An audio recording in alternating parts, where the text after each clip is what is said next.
প্রিয় শিক্ষার্থীরা, আসসালামু আলাইকুম। আশা করি সবাই ভালো আছো। আজকে আসলাম আরেকটি নতুন পর্বে। এই পর্বে আলোচনা করব অধ্যায় 10 জ্যামিতির 149 পৃষ্ঠায় যে জ্যামিতিগুলো আছে সেই জ্যামিতিগুলো নিয়ে আলোচনা করব।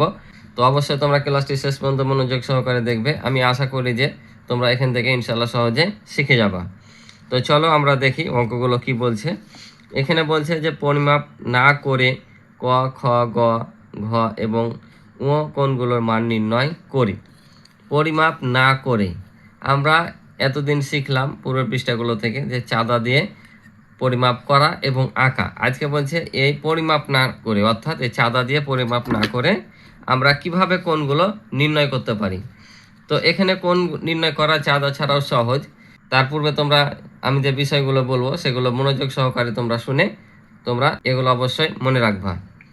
তো বিষয়গুলো কি আমি বলি, যখন একই সরলরেখার ওপর দুইটি কোণ উৎপন্ন হবে তখন কোণ দুটার যোগফল হয় 180 ডিগ্রি। কি বললাম, যখন একই সরলরেখায় দুটি কোণ উৎপন্ন হবে, অর্থাৎ এটা মনে করে একটি সরলরেখা, এখানে যখন দুইটি কোণ উৎপন্ন হবে এই দুইটার কোণের যোগফল হচ্ছে 180 ডিগ্রি। আবার যখন আমরা এভাবে একটা ত্রিভুজ আঁকবো আর ত্রিভুজটা যদি সমদ্বিবাহু হয়, অর্থাৎ এ বাহুটা আর এ বাহুটা সমান হয়, তাহলে এখানে যে দুইটা কোণ উৎপন্ন হবে এই দুইটা কোণের পরিমাণ হচ্ছে সমান। বুঝলা? যখন একটা ত্রিভুজে দুইটি বাহু সমান হবে, অর্থাৎ সমদ্বিবাহু ত্রিভুজ হবে, তখন এখানে যে দুইটা বাহু থাকবে তা ভূমি সংলগ্ন যে রেখার সাথে মিলিত হবে, এখানে তারা সমান কোণে উৎপন্ন হবে, অর্থাৎ এই কোণটা আর এই কোণটা সমান হবে। বুঝতে পারছো?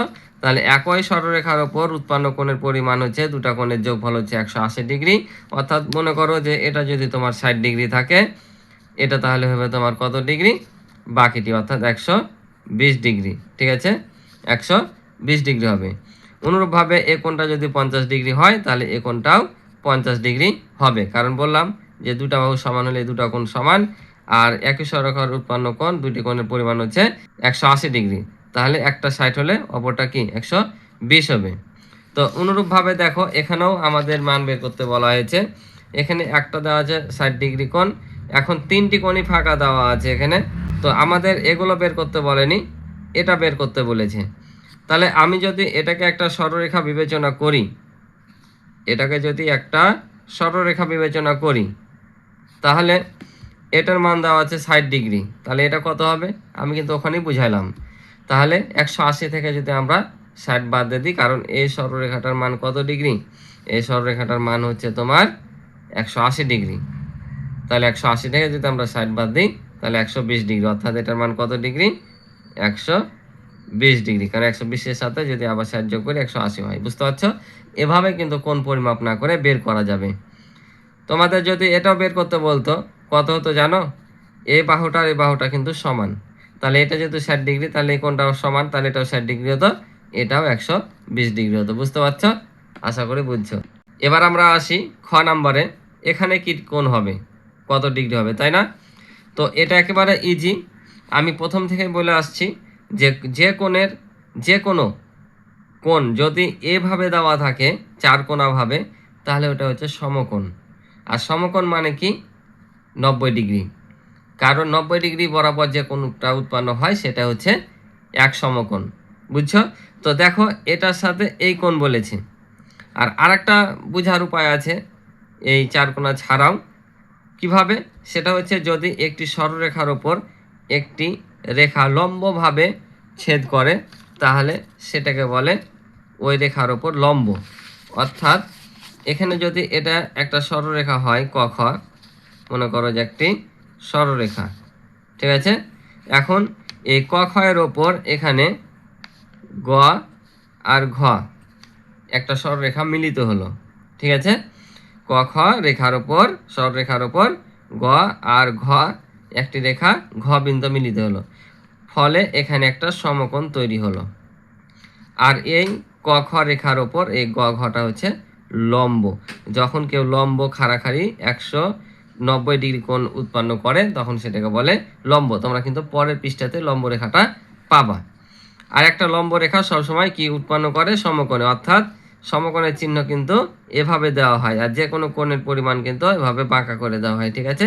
আর যখন এই চিহ্নটা দেখবে জানবা সমকোণ, তাহলে এক সমকোণ সমান কত ডিগ্রি, 90 ডিগ্রি। তাহলে আমাদের এখানে কত হবে, ক্ষয় হবে 90 ডিগ্রি। বোঝা যায়? তাহলে এবার আসি আমরা গয়ে। তো এখানে দেখো, এখানেও কিন্তু দেওয়া আছে যে দুইটি সরলরেখা দেখতে পাচ্ছ এখানে। আমাদের কিন্তু এর কোনটাও বলেছে, এখানেও আমরা দেখব যে কত আসছে। তো তার আগে আমরা এগুলো দেখব যে কি হয়েছে। তো তোমাদের একটা বিষয় বলে দিই, যখন দুইটি সরলরেখা পরস্পর এভাবে একটি বিন্দুতে ছেদ করে, তখন যে কোণগুলো উৎপন্ন হয় সে কোণগুলোকে বলে বিপরীত কোণ। আর বিপরীত কোণ কিন্তু সবসময় সমান। মনে করো যে এটা হচ্ছে একটা রেখা, ক খ একটি রেখা, আবার হচ্ছে এখানে গ আর ঘ একটি রেখা। এরা পরস্পর এখানে মনে করো যে ও বিন্দুতে ছেদ করেছে। কি বললাম, ক খ সরলরেখা ও গ ঘ সরলরেখা পরস্পর ও বিন্দুতে ছেদ করেছে। ফলে কয়টি কোণ উৎপন্ন হলো, দেখো এখানে 4টি কোণ কিন্তু উৎপন্ন হয়েছে। কি কি কোণ, এটা একটা আর এটা একটা। কোণগুলোর নাম হচ্ছে ক ইয় ঘ, গ ইয় খ, আবার হচ্ছে খ ইয় গ, খ ইয় ঘ, আর ক ইয় ঘ। যেটা আমরা কোণ বলবো সেটাকে মিডিল রাখবো। তাহলে এই 4টি কোণ। তাহলে এটার বিপরীত কোণ হচ্ছে এটা, অর্থাৎ যেটার পিছনে থাকে সেটা হচ্ছে বিপরীত কোণ। তাহলে এটার পরে আছে, পিছনে আছে এটা, আর এটার আছে এটা। তাহলে এটার বিপরীত কোণ এটা, আর এটার বিপরীত কোণ এটা। আর বিপরীত কোণ সবসময় কি হয়, সমান হয়। অর্থাৎ এই কোণটা আর এই কোণটা পরিমাপ করলে দুইটা সমান হবে, এই কোণটা আর এই কোণটা পরিমাপ করলে দুটাই সমান হবে। তোমরা দেখতে পাচ্ছ যে গ্যাপটা এমনিতেই চোখের আন্দাজে সমান। তাহলে কি বললাম, বিপরীত কোণ সবসময় কি, সমান। তাহলে এখন আমরা এখানে দেখব, দেখো এখানে কি কি কোণ উৎপন্ন হয়েছে। আমাদের কোনটা কোনটা বের করতে বলেছে, আমাদের এই যে এখানে গ বের করতে বলেছে, অর্থাৎ এই কোণটা, ঘ বের করতে বলেছে এই কোণটা, ও বের করতে বলেছে এটা, আর 40 ডিগ্রি এটা দেওয়া আছে। তাহলে এখন নর্মালি বলো তো, আমরা যদি এইটাকে আর এটাকে সরলরেখা বিবেচনা করি, তাহলে এই বিন্দুতে মিলিত হয়েছে। তাহলে এখানে কয়টি কোণ উৎপন্ন হয়েছে, 4টি। একটা হচ্ছে এইটা, এইটা, এইটা আর এইটা। এখন আমাদের এখানে দেওয়া আছে যে 40 ডিগ্রি কোণ। তাহলে আমি বলেছি বিপরীত কোণগুলো কি হয়, সমান হয়। তাহলে এটার বিপরীত কোণ কোনটা বললাম, পিছনে যেটা আছে সেটাই। তাহলে এটার বিপরীত কোণ যদি এটা হয়, তাহলে এইটা আর এটা কি সমান। তার মানে এটা 40 ডিগ্রি হলে এটা কত হবে, 40 ডিগ্রি। তার মানে এখানে ঘও পাবো আমরা কত, 40 ডিগ্রি, তাই না। তাহলে আমরা এখানে ঘয়ে দিব 40 ডিগ্রি। বুঝা যায়? এবার দেখো এখানে বলেছে উঁর মান দেওয়া নাই, তাহলে আমাদের বের করতে হবে। আর এটার মান দেওয়া আছে আবার 20 ডিগ্রি। তাহলে এটা যদি 20 ডিগ্রি হয়, তাহলে আমরা আগে এই কোণটার মানটা বের করে নিই, গ নাম্বারটা। যেটা খুশি সেটা আগে বের করতে পারো, চাইলে এটাও বের করতে পারো। তো এখানে আমি এটাই বের করে দিই। তো 20 ডিগ্রি এটার মান আমরা বের করব। তাহলে এখন কত হবে, তাহলে দেখো এখানে দুইটা কোণ আছে। আর আমি একটু আগে বললাম যে যখন একটি সরলরেখার ওপর একটি রেখা মিলিত হয় লম্বাভাবে, তখন সেখানে সমকোণ উৎপন্ন হয়। অর্থাৎ যে এইটা বললাম, এখানে মিডিলে বসেছি, এখানে এভাবে দেওয়া আছে, একই বিষয়, এই খণ্ডটুকু নাইনি, ঠিক আছে, এই যে এভাবে, বুঝতে পারছো। তাহলে এটা হচ্ছে সমকোণ। তাহলে এখানে যতগুলোই কোণ উৎপন্ন হোক না কেন, আবার নতুন করে সবগুলোর মানই কত হবে, 90 ডিগ্রি হবে। যতই কোণ হোক, যদি আরও আমি বাড়াই এই কোণগুলোর মান কমবে, কিন্তু এই কোণটা যা আছে তাই থাকবে, অর্থাৎ 90 ডিগ্রি। 90 ডিগ্রিটা যখন একটার পর একটা রেখা আমরা বের করছি, বাড়াচ্ছি, তখন কি হচ্ছে, আমাদের কোণ বৃদ্ধি পাচ্ছে, কিন্তু এই কোণটার যোগফল কি 90 ডিগ্রি থাকছে। তাহলে এখানে দেখো যে এটা হচ্ছে তাহলে কি এই রেখার সাথে লম্বাভাবে মিলিত হয়েছে, অর্থাৎ এখানে কি কোণ উৎপন্ন হয়েছে, সমকোণ উৎপন্ন হয়েছে না। এই সমকোণটাকে দেখো এই রেখাটা দুইটি কোণে বিভক্ত করছে। তো দুইটি কোণে বিভক্ত করার পর এটার মান হচ্ছে 20 ডিগ্রি। তাহলে এটার মান যদি 20 ডিগ্রি হয়, আর টোটাল যদি এটার মান এই পর্যন্ত, অর্থাৎ এই পর্যন্ত যদি তোমার 90 ডিগ্রি হয়, তাহলে এখান থেকে 20 ডিগ্রি বাদ দিয়ে দেবো। তাহলে 20 ডিগ্রি বাদ দেওয়ার পর যেটা থাকবে সেটা এটার মান, তাই না। কারণ এটা পুরোটার মান কত, 90 ডিগ্রি। আর 90 ডিগ্রি কোণের মাঝে একটি রেখা ছেদ করে 20 ডিগ্রি কোণ আলাদা করছে। তাহলে আমরা 90 থেকে 20 বাদ দিলে আমরা এই কোণটার মান পেয়ে যাবো। তাহলে 90 থেকে 20 বাদ দিলে কত হয়, 70। তার মানে এই গয়ের মান কত ডিগ্রি, 70 ডিগ্রি। বুঝতে পারছো, কারণ এটা পুরোটা হচ্ছে 90 ডিগ্রি, আর এই 20 ডিগ্রি বাদ দিলে ইটুকুর মান থাকে 70 ডিগ্রি। ঠিক আছে, এবার আসি উঁতে। তাহলে আমি কি বললাম যে বিপরীত কোণ সমান, এটা যেমন এটার বিপরীত কোণ এটা ছিল, তাহলে এটার বিপরীত কোণ কোনটা? এইটা, তাই না? তাহলে এটা কত ডিগ্রি হবে? তাহলে আমরা জানি যখন এখানে কোনো একটি সরলরেখা দুটি মিলিত হয় এখানে 4টি কোণ উৎপন্ন হয়। তাহলে 4টি কোণ যদি উৎপন্ন হয়, ওই 4টি কোণের পরিমাণ কত হয়? এই 4টি কোণকে যদি আমরা যোগ করি, যোগফল 360 ডিগ্রি হয়। বুঝতে পারছো? কারণ এটা যদি একটা সম্পূর্ণ বৃত্ত আমরা করে দিই, একটা বৃত্তের পরিমাণ হচ্ছে 360 ডিগ্রি। বুঝতে পারছো? তার মানে এখানে সম্পূর্ণ 4টি কোণের পরিমাণ কত? 360 ডিগ্রি। তো 360 ডিগ্রির মধ্যে আমরা এই দুটা কোণের পরিমাণ পেয়েছি কত ডিগ্রি? এই দুটা কোণের পরিমাণ পেয়েছি 40 40 80 ডিগ্রি, তাই না? 40 40 80 ডিগ্রি। তাহলে 360 ডিগ্রি থেকে 80 বাদ দিলে যেটা থাকবে সেটা হচ্ছে এই দুটা কোণের পরিমাণ, ঠিক আছে না? তাহলে আমরা আগে বাদ দিয়ে দিই, 360 বিয়োগ হচ্ছে 80, তাহলে 0 1 10 ঢাললাম, 16 থেকে 8 বাদ দিলে 8, এখানে 1 দিয়ে দিলাম, তাহলে 3 থেকে 1 বাদ দিলে 2, বাকি থাকলো 280। তাহলে আমরা জানি যে বিপরীত কোণ সমান, অর্থাৎ এটার বিপরীত এটা, তার মানে এই দুটা কোণ সমান। আর এই দুটা কোণের পরিমাণ কত ডিগ্রি? 280 ডিগ্রি। 280 ডিগ্রি যদি এখন 2 দিয়ে ভাগ করি, এই কোণটার মান পেয়ে যাব, তাই না? তাহলে আমরা 2 দিয়ে যদি ভাগ করি, তাহলে 2 1 2, 8 নামবে, 4 2 8, এ 0 এ 0টা এখানে উঠে যাবে, তার মানে কত ডিগ্রি? 140 ডিগ্রি পাচ্ছি, ঠিক আছে না? তাহলে এই কোণটার মান কত ডিগ্রি? 140 ডিগ্রি। বুঝতে পারছো? তাহলে এই কোণটার মানও কত ডিগ্রি হবে? 140 ডিগ্রি হবে, কারণ এর বিপরীত কোণ সমান। বুঝতে পারছো? আশা করি বুঝছো। এবার দেখো এখানে বলছে যে ঘড়ির ঘন্টা ও মিনিটের কাঁটা দ্বারা সৃষ্ট কোণগুলো পরিমাপ করে বলি। তো এখানে তোমাদের পরিমাপ করার দরকার নাই চাঁদা দিয়ে, তোমরা মুখোমুখি বলতে পারবা। কিভাবে? এখানে যে দেখতে পাচ্ছ এখানে মোট 12টি কি আছে? সংখ্যা আছে। ঘড়ি কাঁটায় 3টি কাঁটা থাকে, একটা হচ্ছে ঘন্টা, মিনিট, সেকেন্ড।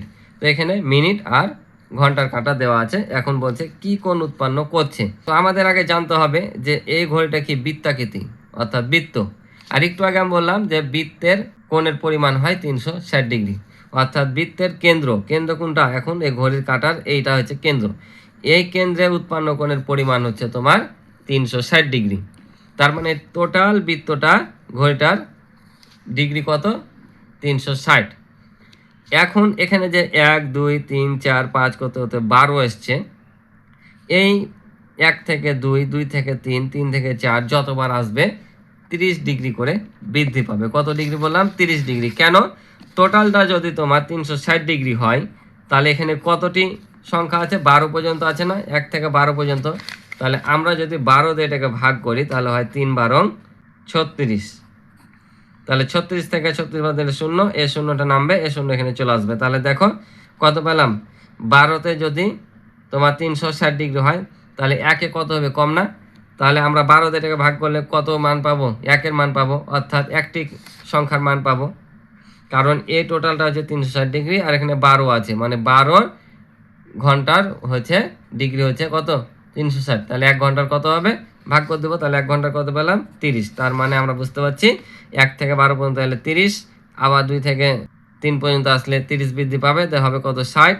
আবার তোমার 3 থেকে 4 আসলে আবার 30 ডিগ্রি বৃদ্ধি পাবে, দেওয়া হবে 90। এভাবে যতবার একটি করে কাটা আসবে কত করে বৃদ্ধি পাবে? 30 করে। এখন দেখো আমরা আমাদের এখানে কি লাগবে না? চাঁদা লাগবে না। তাহলে এবার দেখো এই যে এখানে কাটা আছে আর এখানে কাটা আছে, তাহলে এর মধ্যে এখানে কয়টা সংখ্যা আছে সেটা আমরা দেখব। তারপর সেটাকে কি করব? 30 দিয়ে গুণ করে দিলে আমরা ডিগ্রিটা পেয়ে যাব। তাহলে এখানে দেখো এখান থেকে শুরু করে এই পর্যন্ত একবার এসছে, 2 বার 3 বার এসছে, তাই না? এটা কিন্তু ধরবা না, এদিক থেকে আসলে এটা ধরবা না, অর্থাৎ এখান থেকে এ পর্যন্ত আসার পর কত হয়েছে? 1 হয়েছে। তাহলে 1 2 3 কয়বার এসছে? 3 ঘন্টা পর্যন্ত এসছে। আর 1 ঘন্টায় কত ডিগ্রি? 30 ডিগ্রি। তাহলে 3 ঘন্টায় কত ডিগ্রি? 3 দিয়ে গুণ করে দাও, 3 3 9, মানে 90 ডিগ্রি। তার মানে এই কোণটা কত ডিগ্রি হবে? 1 নাম্বারটা হবে 90 ডিগ্রি, ঠিক আছে? এখানে বসাই আমরা 90 ডিগ্রি, ঠিক আছে? আর আমরা এমনি দেখতে পাচ্ছি যে এটা কি সমানভাবে মিলিত হয়েছে, তার মানে সমকোণ উৎপন্ন হয়েছে 90 ডিগ্রি। এবার দেখো এখানে কয়টি কাটা এসছে? 2 বার না? 2 ঘন্টা, 1 2, তাহলে 1 ঘন্টায় 30, 2 ঘন্টায় কত? 60, তার মানে এটা 60 ডিগ্রি। এবার দেখো এটা কত এসছে এই পর্যন্ত? 1 2 3 4 5 6 6 ঘর এসছে। তার মানে এখানে আমরা যদি 30 ডিগ্রিকে 6 দিয়ে গুণ করি তাহলে কত হবে? 318। মানে কত ডিগ্রি? 180 ডিগ্রি। কারণ আমাদের এখানে 6 বার এসছে আর 1 ঘন্টাতে হয় 30 ডিগ্রি, তাহলে 6 ঘন্টায় 180 ডিগ্রি। আর এমনিতে আমি বললাম যে এক সরল কোণ সমান কত ডিগ্রি, অর্থাৎ যে রেখাটা সোজাভাবে যায় আর এখানে একটা বিন্দু থাকে, এই বিন্দুটার মান কত ডিগ্রি? 180 ডিগ্রি। তার মানে এটা হচ্ছে 180 ডিগ্রি কোণ। বোঝা যায়? কারণ দেখো সরল রেখা, এই যে রেখার উপর এই যে কোণের চিহ্ন দেওয়া আছে, বুঝতে পারছো? 80 ডিগ্রি। এবার এটা দেখো তাহলে কত হবে। এখানে আমরা দেখতে পাচ্ছি যে এই থেকে পর্যন্ত 1, আর এখানে কিন্তু 1 হচ্ছে না।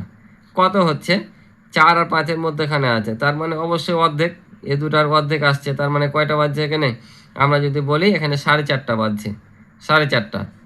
ঠিক আছে, 4.5টা মানে এই থেকে এই পর্যন্ত 1 আর এখান থেকে হাফ, তার মানে কত হলো? 1.5।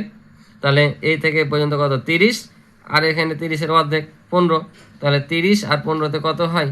45। তার মানে এটা কত ডিগ্রি? 45 ডিগ্রি। ঠিক আছে না? বুঝতে পারছো? আশা করি বুঝেছো। এবার দেখো পেন্সিল দিয়ে ছক কাগজে বিভিন্ন ধরনের কোণ এঁকে তার নামকরণ করি, যেমন সমকোণ, সূক্ষ্মকোণ, স্থূলকোণ, সরলকোণ ইত্যাদি। এখন এখানে বিভিন্ন ধরনের কোণ এঁকে এগুলোর নামকরণ করতে হবে, এখানে যে নামগুলো দিয়েছে। তো চলো আমরা কিভাবে আঁকতে হবে দেখি। তো দেখো আমরা যদি এখানে একটা আঁকি, মনে করো এভাবে প্রথমে আঁকলাম, দাগে দাগে একটা নিলাম, আবার এই 3 দাগ পর্যন্ত একটা নিলাম। তাহলে তোমরা বলো তো এখানে কি কোণ উৎপন্ন হলো? এটা সমকোণ না? তার মানে এটা সমকোণ। 90 ডিগ্রি মানে কি? সমকোণ।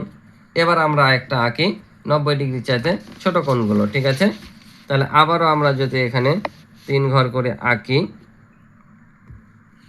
এই যে আঁকলাম 3 ঘর বা 4 ঘর, আবার এই যে আমরা এই কোণ বরাবর নিব। ঠিক আছে, এগুলো যেন মিল থাকে, এই দাগগুলো মিল থাকে যেন। এই যে মধ্যখান দিয়ে গেলাম আমি, মধ্যখান, এসব এখান থেকে গেলাম এটা। ঠিক আছে, তাহলে এটা কি কোণ হলো বলো তো? এই কোণটা 90 ডিগ্রি চাইতে ছোট না? আর 90 ডিগ্রি চাইতে ছোট কোণকে কি বলে? সূক্ষ্মকোণ। তার মানে এটা হচ্ছে তোমার সূক্ষ্মকোণ। সূক্ষ্মকোণ। এবার আমি আরেকটা আঁকি, এবার 90 ডিগ্রি চাইতে বড় আঁকবো। তাহলে এখানে দেখো এই পর্যন্ত নিলাম, আবার হচ্ছে এভাবে নিব আমরা, এই যে এই রেখার সাথে মিল করে নিব, এই বিন্দুটার সাথে এই বিন্দুটা মিল করে নিব, এই যে নিলাম। ঠিক আছে, তাহলে আমরা এখানে কি কোণ পেলাম এবার? 90 ডিগ্রি চাইতে বড় আর 180 ডিগ্রি চাইতে ছোট। তাহলে 90 ডিগ্রি চাইতে বড় আর 180 ডিগ্রি চাইতে ছোট কোণকে কি বলে? স্থূলকোণ। তার মানে এটা হচ্ছে স্থূলকোণ। ঠিক আছে, এটা হচ্ছে স্থূলকোণ। বুঝা যায়? এবার তাহলে আমরা আঁকবো একটা কোণ, সেটা হচ্ছে এইটা থেকে শুরু করে এই যে লম্বাভাবে দিলাম আমরা। ঠিক আছে, তো এগুলোকে কোণ চিহ্ন দিয়ে দেওয়া। এবার দেখো এখানে আমরা বিন্দু নিলাম একটা, দিয়ে এটাকে আমরা এভাবে গোলাকার দিলাম। তাহলে এবার বলো এটা কি কোণ? এই যে সরলরেখার ওপর কোণ উৎপন্ন হয়েছে না? তার মানে এটা কি? 180 ডিগ্রি। আর 180 ডিগ্রি সমান কোণকে কি বলে? সরল কোণ বলে। তার মানে এটা হচ্ছে সরল কোণ। ঠিক আছে, এটা হচ্ছে সরল কোণ। এভাবে তোমরা আরও বিভিন্ন ধরনের কোণ আঁকতে পারো, ছোট বড় করে, অনেকগুলোই হবে। আমি 4টে তোমাদের নিয়ম এঁকে দেখালাম, তোমরা আশা করি যে বুঝতে পারছো।